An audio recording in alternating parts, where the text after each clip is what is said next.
How to add a profile picture in WhatsApp in Android. Hi everyone, in this tutorial we will show you how we can add or update our profile picture on WhatsApp using an Android device, so let's just dive right into the video. First of all, start by opening the WhatsApp app on your Android device. Just go ahead and launch the app on your device. After that, you can tap on the three dot at the top right corner of your screen and go ahead and tap on settings.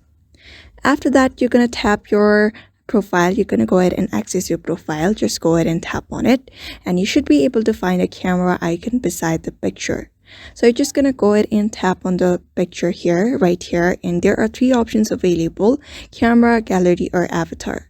So you may just choose a photo from your phone's gallery or take a new picture using your phone's camera, or select the avatar as your profile picture. I'm just going to go ahead and select a picture from my gallery. And after it is done selected, there you go, you have successfully changed your profile picture. So that is how you basically change your update your WhatsApp profile picture, by following those methods, which is very quick and easy.